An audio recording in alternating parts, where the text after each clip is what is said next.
¿Por qué la izquierda celebra que los blancos se conviertan en minoría en sus propios países, pero te llama racista si lo señalas? ¿Por qué se puede hablar abiertamente de la mayoría que se vuelve minoría con euforia, pero mencionarlo con preocupación es inmediatamente tachado de supremacismo? ¿Y por qué las protestas progresistas parecen más un espectáculo de vanidad que una verdadera preocupación por los inmigrantes? ¿Quién es realmente el centro de esas marchas? ¿Los inmigrantes vulnerables o los propios manifestantes? Hoy vamos a escuchar a una de las voces más lúcidas, valientes e incómodas del mundo anglosajón, la novelista y ensayista Lionel Shriver. Una mujer que no habla desde el confort ideológico, sino desde la observación honesta y a veces brutal de la realidad. Sus libros han ganado el Booker Prize, sus artículos han generado escándalos en festivales literarios, y sus entrevistas hacen que la gente abandone el plató en directo. Ella no es de derechas de toda la vida. Creció en una familia liberal, votó demócrata durante años y participó activamente en protestas contra la guerra de Vietnam. No es una conservadora de toda la vida. Es alguien que fue cambiando de posición a medida que la realidad chocó con sus creencias. Y eso, precisamente, es lo que hace que su voz sea tan difícil de desestimar. Shriver creció en una familia demócrata liberal clásica en Estados Unidos. De adolescente participó activamente en protestas contra la guerra de Vietnam. Era la típica joven progresista americana de los años 70, comprometida, idealistamente convencida de que el activismo podía cambiar el mundo. Pero todo cambió cuando se mudó a Irlanda del Norte en 1987. Allí desarrolló un profundo rechazo al IRA. Decía que los odiaba a primera vista, no por un prejuicio abstracto, sino por su retórica repulsiva y por cómo justificaban con la violencia causas que ella consideraba completamente desproporcionadas. Ver de cerca cómo el terrorismo político puede romantizarse y convertirse en narrativa heroica fue un punto de quiebre en su visión del mundo. También se distanció de su propio padre cuando él apoyó las reformas de bienestar de Bill Clinton. Shriver las veía como algo profundamente positivo. Reformas que incentivaban el trabajo y la responsabilidad personal, en lugar de perpetuar la dependencia del Estado. Para ella, la llamada política de la lástima de la izquierda actual no ayuda a los vulnerables, los mantiene vulnerables. Y eso no es compasión, es control. Para Shriver, muchas protestas progresistas actuales no son actos de solidaridad real, sino pura performance, teatro político y vanidad personal disfrazada de empatía. Pone como ejemplo las protestas contra ICE, la Agencia de Inmigración estadounidense. Dice que los manifestantes están actuando culpa en vez de sentirla genuinamente. El micrófono, las pancartas, el hashtag, la foto en redes sociales. Todo eso no es ayuda, es espectáculo. Se ponen a sí mismos como los héroes morales de la historia, mientras los inmigrantes reales, los que de verdad sufren, quedan relegados a ser simples extras del drama personal de los manifestantes. Si realmente sintieran vergüenza o culpa profunda, se quedarían en casa y reflexionarían en silencio. Pero en realidad, lo que exhiben es una ira justiciera que les proporciona una sensación de superioridad moral. Es una forma de ego envuelta en altruismo. Y Shriver no tiene ningún reparo en decirlo. La mayoría no está ahí por los inmigrantes. Está ahí por sí misma. Shriver es muy directa sobre el llamado gran reemplazo. No lo considera una conspiración orquestada en secreto por ninguna élite, sino un hecho demográfico inevitable, producto de decisiones concretas.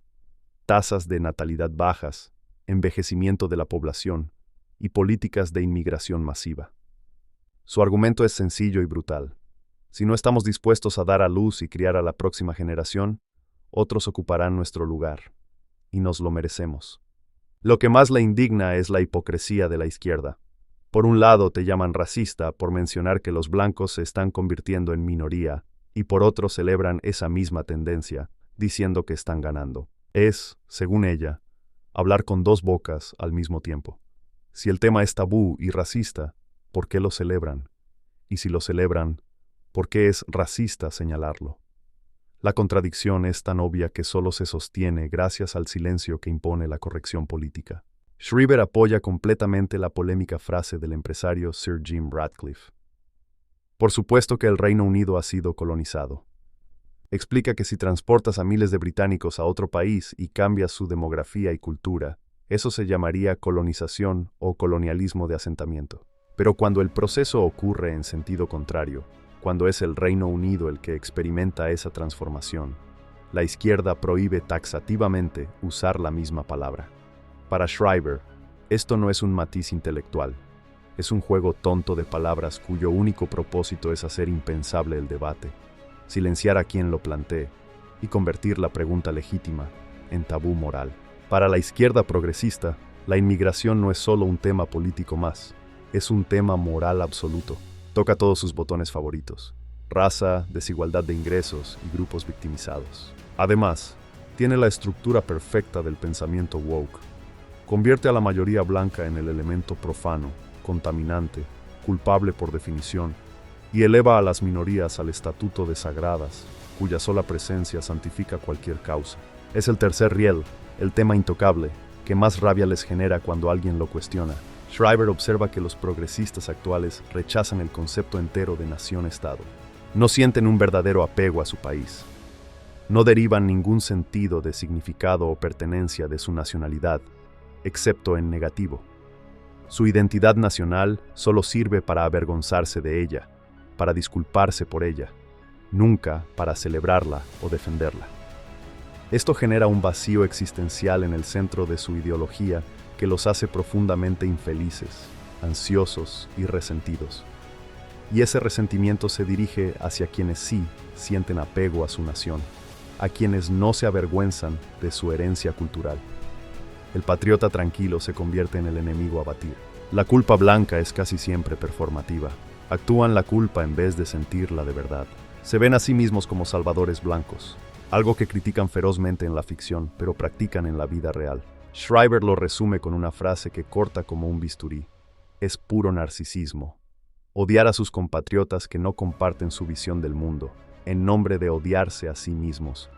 Es la forma más sofisticada y socialmente aceptada de sentirse superior sin parecerlo. La autoflagelación como nueva forma de orgullo. En el fondo, Schreiber nos está diciendo algo muy simple. La virtud performativa no es virtud, es teatro. Y el teatro, por muy bueno que sea, no resuelve ningún problema real. Schreiber critica duramente cómo la cultura actual degrada la maternidad. Se ve como algo de bajo prestigio, a lo que recurres solo cuando no tienes nada más importante que hacer. Muchas mujeres progresistas posponen tener hijos, diciéndose que siempre pueden esperar, que siempre habrá fertilización in vitro. Pero luego descubren que la biología no negocia con los plazos ideológicos. La fertilización in vitro es cara, emocionalmente agotadora, y estadísticamente falla mucho más de lo que la cultura popular sugiere. La promesa de siempre habrá tiempo resulta ser, con demasiada frecuencia, una mentira confortable. En Israel las familias grandes son admiradas. En Occidente, en cambio, tener más de 3 hijos se considera raro, anticuado o incluso irresponsable con el planeta. La maternidad numerosa ha pasado de ser un valor a ser casi una extravagancia sospechosa. Y esa inversión cultural tiene consecuencias demográficas que no se pueden ignorar. Consecuencia: si no criamos nuestra propia próxima generación, otros ocuparán nuestro lugar, y nos lo merecemos. Los progresistas destruyen normas y límites sociales. Sin normas claras que estructuren la vida en común, lo que queda es un paisaje de individuos desconectados, incapaces de relacionarse con los demás de forma coherente y significativa. El individualismo radical lleva a depresión, ansiedad y un vacío existencial profundo. El individualismo radical promete libertad absoluta, pero entrega soledad absoluta.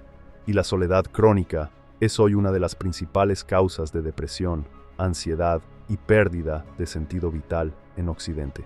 La izquierda celebra la llamada colonización en reversa, pero prohíbe nombrarla con ese nombre. Lionel Schreiber no tiene miedo de decirlo en voz alta. Si no defendemos nuestra cultura, nuestras fronteras y nuestra voluntad de tener hijos, otros ocuparán nuestro lugar. Y según ella, nos lo mereceremos. Porque el declive no siempre llega por la fuerza. A veces llega porque una civilización decide, conscientemente o no, dejar de reproducirse, dejar de creer en sí misma y dejar de defender lo que un día consideró valioso. Si este vídeo te hizo pensar, dale like, compártelo con alguien que necesite escuchar esto y suscríbete para no perderte ningún análisis. ¿Quieres que profundicemos en algún tema concreto? Déjalo en los comentarios. Hay mucho más que explorar. Las ideas de Shriver sobre el colapso de la clase media, sobre la ficción literaria cancelada, sobre qué significa realmente el feminismo hoy. Todo eso puede ser el próximo video, si tú lo pides.